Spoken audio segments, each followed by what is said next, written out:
আচ্ছা, গতকালকে ভিডিওতে যে আমি দেখিয়েছিলাম যে আমি রাতে কি কাজ করে গুছিয়ে রাখি সকালটা যেন রিল্যাক্সে কাটে সেজন্য। তো আজকে সকাল থেকে সেই ভিডিওটি শুরু করব। হ্যালো এভরিওয়ান, আসসালামু আলাইকুম। কেমন আছেন সবাই আমার প্রিয় আপু ভাইয়ারা? আশা করি সবাই খুব খুব ভালো আছেন।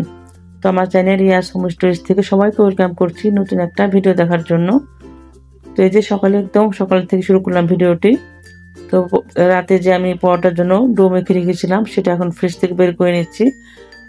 তো এখন চলুন আপনাদেরকে সাথে নিয়ে আমার কিচেনে যাই। আমার কিচেনটা এখন কেমন আছে অবস্থা সেটা দেখার জন্য। তো এই যে আমার কিচেনটা যেভাবে রেখে গেছি সেভাবে আছে। তো দেখেন এই যে সকালটা এসে এখন কিন্তু মনটা একদমই ভালো হয়ে যায় যদি একটা সাজানো গোছানো পরিষ্কার পরিচ্ছন্ন কিচেনটা দেখা যায়।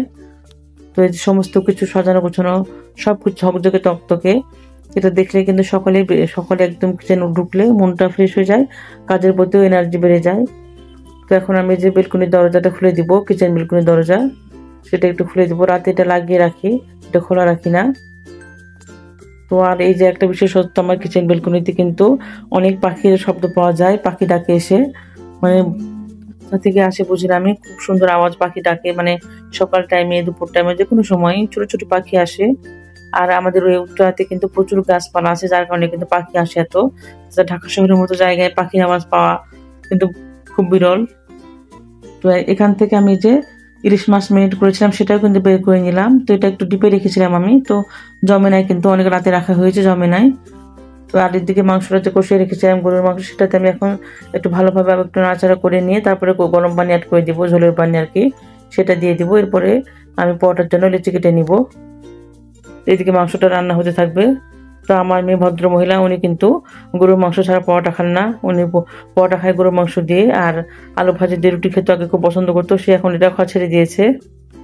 এরপরে তার আবার পোলাও, সে আবার রোস্ট ছাড়া পোলাও খায় না। তো ওর কারণে আমার পোলাওয়ের জন্য কিন্তু রোস্ট বেশি করে রান্না করে রেখে দিতে হয়।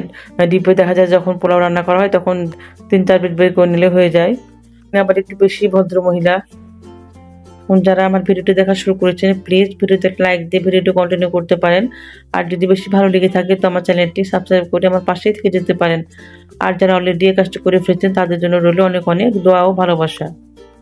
ভিডিওতে অনেক সুন্দর সুন্দর সবাই কমেন্ট করছেন, প্রিয় আপু ভাইয়াটা, তাদের প্রতি রইল আমার অনেক অনেক ভালোবাসা। আমার ভিডিওতে আপনাদের যদি কোনো কিছু জানার থাকে তো অবশ্যই আমাকে কমেন্ট করবেন, আমার খুবই ভালো লাগবে এবং আমি উত্তর দেওয়ার চেষ্টা করব। উত্তর দিতে পারলে আমার খুব খুব ভালো লাগবে। তো গত ভিডিওতে একটা কোনো আইডি যেন মনে পড়ছে না, কমেন্ট করেছিল যে উনি আমার যে কিচেন ক্যাবিনেট অর্গানাইজেশন করেছিলাম সেটার দাম কত। তো ওটা অবশ্য আমি কমেন্টে বলে দিয়েছি, রিপ্লাই দিয়েছি। আজকে ছুটির দিন, এখন যেহেতু পূজার ছুটি চলছে, বাচ্চাদের স্কুল বন্ধ, এরপরে আজকে শুক্রবার, এমনিতে ছুটির দিন, তো সবাই ঘুমিয়ে আসে, একটু লেটে উঠবে। তো আমি শুধু আমার জন্য একটা পরোটা ভেজে নিবো এখন আপাতত, পরে ওদেরটা হলো ভেজে দিব। তো আমার বাসায় কিন্তু এই যে পরোটা ভেজে রেখে দিলে হটপটে কেউ খেতে পছন্দ করে না, তো যখন যে ওঠে তাকে ভেজে দিই, একটা করে পরোটা খাই সবাই। এর মধ্যে আবার দেখি যে মাংসে দিব টালা জিরার গুঁড়া শেষ হয়ে গেছে, সেটা আবার চটজলদি করে নিলাম জিরাটা।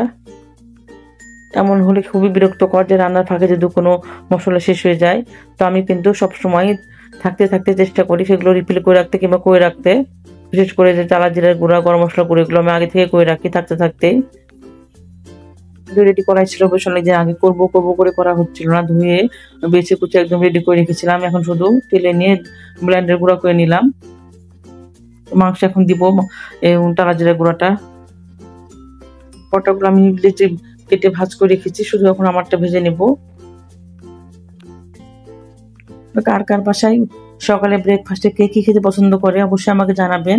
তা আমার বাসায় কিন্তু এই যে রুটি পরোটা এগুলো হয়, কিংবা খিচুড়ি টিচুড়ি, মাঝে মাঝে হয়তো স্যান্ডউইচ করা হয়, এগুলো হয় সকালে নাস্তায়।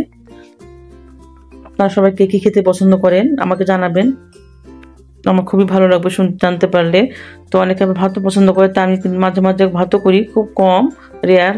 তো ভাতটা কিন্তু আলু ভর্তা দিয়ে খেতে বেশি পছন্দ করি, আলু ভর্তা ডিম ভাজা দিয়ে আমার ভাতটা বেশি ভালো লাগে সকাল টাইমে। যদি নাস্তা বানাতে তো ঝামেলা লাগে না, কারণ আমি সবকিছু ফ্রোজেন করে রাখি, পরোটা, এরপর হচ্ছে রুটি, সবকিছু কিন্তু ফ্রোজেন করে রেখে দিই। তো সকালে নাস্তাটা আমার খুব ইজিলি হয়ে যায়, কোনো কষ্ট কিংবা ঝামেলা কিছুই হয় না।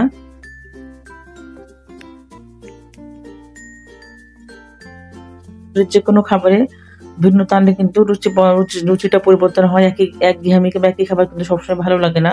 তো আমি কিন্তু মাঝে মাঝে খিচুড়িটা করি, এতে বাচ্চারা পছন্দ করে। যেমন মুগ ডাল দিয়ে, পোলাও চাউল দিয়ে এবং বিভিন্ন রকমের সবজি দিয়ে আমি খিচুড়িটা করি, সেটা কিন্তু খুব পছন্দ করে। তো করা হয় মাঝে মাঝে, রেগুলারলি করা হয় না, হয়তো মাসে 2-1 বার করা হয়, 2 বার কিংবা 3 বার এভাবে করি। তো এই যে মাছটা থেকে আমি কিন্তু ছুটিয়ে রাখলাম মশলা থেকে, এখন করে নেবো। এরপরে কিন্তু আমি যে কিচেন সেটটা একটু করে নিচ্ছি। দেখলাম যে হাতে অনেকটা সময় আছে এখনো, তো ইলিশ পরোটা এখন আর রান্না করবো, একটু পরে করবো, গরম গরমই ভালো লাগবে।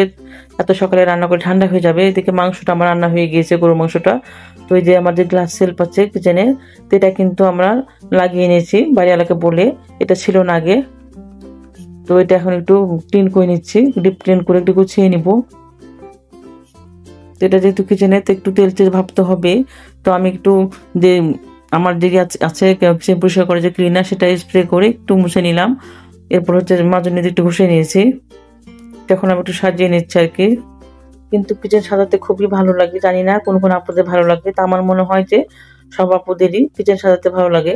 কারণ কিচেনটা হচ্ছে আমাদের সবার একটা পছন্দের জায়গা, গৃহিণীদের বেশি কারণ সময় আমাদের কিচেনে থাকতে হয়, থেকে শুরু করে দুপুর পর্যন্ত। আবার দেখা যাচ্ছে বিকেল টাইমে শুধু একটু মনে হয় দুপুরে খাওয়া দাওয়ার পরে হয়তো কিচেনে হয়তো 2-1 ঘন্টা রেস্টে থাকি আমরা, তারপরে আবার কিন্তু বিকেলে নাস্তা, আবার রাতের এটা সেটা। তো যার কারণে কিন্তু কিচেনে সারাদিন থাকতে হয় আমাদেরকে। তো এই যে একটু গুছিয়ে নিলাম এটা, আর এটা কিন্তু পরিষ্কার করলে একদম খুবই ক্লিন হয়ে ঝকঝকে টকটকে হয়ে যায়। এই গ্লাস সেলফটা খুব ভালো লাগে তখন দেখতে। তো রান্নার ফাঁকে ফাঁকে কিন্তু আমি কিচেনের ক্লিনিং এর কাজগুলো বেশি করে থাকি, তাহলে আমার সময়টা বাঁচে, বোরিং লাগে না। তো এই যে খুব সুন্দরভাবে কিন্তু আমি ক্লিন করে নিচ্ছি, একদম একটু গুছিয়ে নিলাম। তো আপনাদের কাছে কেমন লেগেছে অবশ্যই জানাবেন আমার এই কিচেন সেলফটা অর্গানাইজ করার পরে। আর আপুরা অনেক সুন্দর সুন্দর কমেন্ট করে, তো আমার খুবই ভালো লাগে। এই বাসায় কিন্তু আমি অনেক কিছু করে নিয়েছি, বাড়িওয়ালা কিন্তু কিছুই বলে না, মানে বলে আর কি করে নিয়েছে। নিচে যে ক্যাবিনেট ছিল সেগুলো কিন্তু বাড়িওয়ালা করে দিয়েছে, বলেছিলাম ওনারাই করে দিয়েছে। এরপরে যে বেসিনটা আমরা চেঞ্জ করে নিয়েছি, তারাই করে দিয়েছে। বেসিনটা যে সিঙ্কটা, সেটা কিন্তু চেঞ্জ করে দিয়েছে, নতুন লাগিয়ে দিয়েছে আবার। বাসার সব দিক দিয়ে সুবিধা, বিশাল বড় বাসাটা খোলামেলা, চারিপাশে বেলকুনি। শুধু একটা প্রবলেম, রোদ পায় না, একটু ওইটাই সমস্যা। তো গরমকালেও তো সমস্যা হয় না, শীতকালটা একটু সমস্যা হয়, একদমই রোদ আসে না শীতকালে, এটা একটা প্রবলেম। কিন্তু একদম আমার হাতের কাছে সবকিছু, যে স্বপ্ন, আগ্রা, এরপরে মার্কেট, আমার মেয়ের স্কুল, রাজ্য কলেজ, সবকিছু একদম কাছে, হাতের কাছে, মানে হেঁটেই যাওয়া যায় এমন অবস্থায়। খুবই পজিশনটা খুবই ভালো এখানে। সেক্টরে থাকেন তারা তো জানে যে কতটা ভাড়া, এই বিশেষ করে সরামপুর সেক্টরে কিন্তু অনেক প্রচুর বাসা ভাড়া। তো আমি কিন্তু এটা নিয়েছিলাম করোনার মধ্যে, যার কারণে একটু কমই আছে। আর আমি আগে 4 নম্বর সেক্টরে ছিলাম বহু বছর, তো আমি এই বাসায় হলো 4 বছর ধরে আছি। এরপরে হচ্ছে ওদের বাবার অফিসও কিন্তু এয়ারপোর্ট কাছে আমাদের বাসা থেকে। তো এই ইলিশ পোড়ার জন্য মশলাটাকে ভালোভাবে কষিয়ে নিব একটু, তারপরে মাছগুলো দিব। তো মাছটা কিন্তু রান্না করতে একদম সময় লাগে না, 8-10 মিনিটে রান্না হয়ে যায়। তো মশলাটাকে খুব ভালোভাবে ভুনে নিয়েছি, এরপরে মাছগুলো দিয়ে দিলাম। তো মাছগুলো দিয়ে এই পাশে 2-3 মিনিট পর উঠিয়ে দিয়েছি, এরপরে ঢেকে দিলাম। মানে মোট রান্না করতে 7-8 মিনিট লেগেছে সময়। মাছটা যেহেতু এটা দমে থাকবে, তখন কিন্তু আবার হয়ে যাবে। তো এই যে আর একটু তেল বেশি দিয়েছি, কারণ পোলাইয়ের সাথে এটা মশলাটা ভুনে নিব, তখন কিন্তু তেল বেশি দিব না, যার কারণে তেলটা একটু বেশি দিয়েছি। আর এখন একটু দেখি যে আমার পেঁয়াজ বেরেস্তা শেষ হয়ে গেছে, তো একটু পেঁয়াজ বেরেস্তা করে নিলাম। তো সবসময় কিন্তু পেঁয়াজ বেরেস্তা থাকে আমার বাসায়, বেশিরভাগ সময় আমি অনেকগুলো করে রেখে দিই ফ্রিজে, যেহেতু যখন তখন এটা সেটা করতে হয়, যার কারণে সেটা আমি করে রাখি। পেঁয়াজ বেরেস্তাটা করা থাকলে কিন্তু দেখবেন যে কোনো রান্না ইজিলি হয়ে যায়, যেমন রোস্ট, বিরিয়ানি, যে কোনো রান্না কিন্তু খুব সহজে করা হয়ে যায়। তো যে মশলাটা দিয়ে এখন আমি চালটাকে খুব ভালোভাবে ভুনে নিব, তারপরে পানি অ্যাড করব। একদম খুব ভালোভাবে ভুনে নিয়েছি চালটাকে, তো এখন আমি গরম পানি দিয়ে দিব। পোলাওটা খেতে খুবই টেস্টি হয়েছিল। তো মশলাটার সাথে যদি এভাবে চালটা ভুনে নেওয়া যায়, তাহলে কিন্তু খুবই টেস্টি হয় পোলাওটা খেতে। পোলাও কিংবা বিরিয়ানি যে কোনো হোক না কেন, একটু দুধ দিলে কিন্তু খুব ভালো লাগে। তো পরে কিন্তু আমি দুধও দিয়েছিলাম, টেস্টটা দ্বিগুণ হয়ে যায় দুধটা দিলে। তো আমি গুঁড়া দুধটাকে একটু গুলে নিয়ে দিয়ে দিয়েছিলাম এর ভেতরে। তো এখন এটা হতে তো বেশি সময় লাগে না, খুব কম সময় জলদি হয়ে যায় পোলাওটা। তো এটা যখন পানিটা শুকিয়ে আসবে, তখন আমি মাছটা দিয়ে একটু দমে রাখবো, 15-20 মিনিট রাখলে হয়ে যাবে। তো এই যে পানিটা কিন্তু শুকিয়ে গেছে, এখন আমি একটু বেরেস্তা দিয়ে দিচ্ছি, এরপরে মাছটা বিছিয়ে দিব, মানে একটু ভেতরে ভেতরে দিব মাছটা দিবে, তাহলে মাছটা ড্রাই হবে না। এরপর হচ্ছে দমে রেখে দিব 15-20 মিনিট রেখে দিলে হয়ে যাবে। একদম লো ফ্লেমে 15-20 মিনিট রেখে দেবো দমে। আর যে মাছের যে গ্রেভি মশলা আছে সেটা মাছের উপর একটু করে দিয়ে দিব উপর দিয়ে। আমার কাছে পোলাও রান্না সবচেয়ে সহজ মনে হয়, যে পোলাও মধ্যে এত জলদি রান্নার কোনোটাই হতেই পারে না, এতটা জলদি হয়ে যায় পোলাও রান্নাটা। এখন দমে রেখে দিব, উপর দিয়ে একটু পেঁয়াজের বেরেস্তা দিয়ে দিলাম। তো 15-20 মিনিট দমে রেখে দিব ঢাকনা ঢেকে, তাহলে একদম কমপ্লিট হয়ে যাবে রান্নাটা। তো এই যে আমি এখন কিন্তু সার্ভ করে নিয়েছি ডিশ পোলাওটা, টেবিলে এখন দিয়ে দিব। তো যেহেতু আজকে জুম্মা নামাজ আছে, সবাই নামাজে গেছে, এখন আমি টেবিলে খাবারটা রেডি করে দিব।